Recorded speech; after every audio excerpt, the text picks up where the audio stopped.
Olá, sou Júlia Santos Soares, acadêmica do segundo período do curso de Medicina na Universidade Paranaense. Desenvolvi esse resumo de título Influência da pandemia do Covid-19 na perda sensitiva do olfato, em parceria com Carlos Brant, Chiara Negrão, Gabriel Ferreira e Giovana Mota, orientados pela docente do curso Helenisa de Victor Adamovinsky. Sem sombra de dúvidas, a pandemia do coronavírus foi o evento de maior impacto da atualidade, principalmente relacionado à patologia. Teve seu primeiro caso detectado em dezembro de 2019 na cidade de Wuhan, China, e seu ápice durante o ano de 2020, em que o vírus SARS-CoV-2 se expandiu globalmente de forma rápida e descontrolada, causando milhões de vítimas. Sintomas principais desse tipo de infecção viral são a febre, tosse, dispneia e a anosmia, que se caracteriza por uma perda sensitiva do olfato e também do paladar. Essa anosmia se torna preocupante por persistir mesmo após a desinfecção do paciente. Portanto, o objetivo do nosso trabalho foi verificar as características diferenciais dessa perda sensitiva por meio de uma revisão de literatura, em que utilizamos o portal CAPES e o PubMed.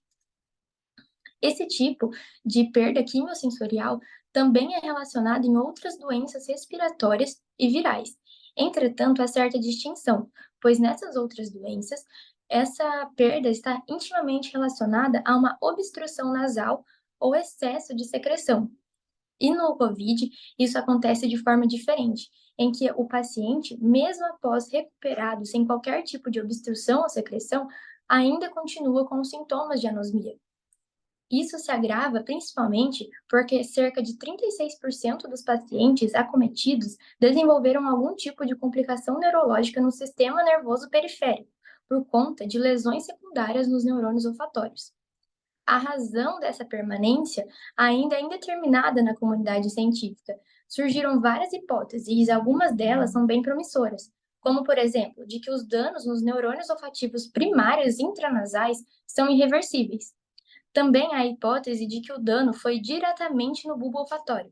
E, por fim, uma outra hipótese é que houve uma disfunção nas vias do sistema nervoso central, podendo ser ainda mais grave. Um ponto de relevância é que, hoje em dia, o comprometimento olfativo persistente pode ser um marcador de identificação de risco aumentado para doenças neurológicas, ou seja, os pacientes que foram acometidos ou ainda apresentam certo grau de perda no olfato por conta do coronavírus, apresentam um certo risco, uma certa tendência para doenças neurológicas degenerativas. Além disso, do dano fisiológico que o paciente sofreu, essa depreciação sensitiva também afeta na qualidade de vida dele, impactando no social e no psicológico do paciente, pois ele se sente diferente das outras pessoas e incapaz, já que antes conseguia distinguir os cheiros e hoje em dia não consegue mais realizar tal tarefa. Além disso, ele fica exposto a acidentes domésticos diários, como, por exemplo, um vazamento de gás que não pode ser mais identificado.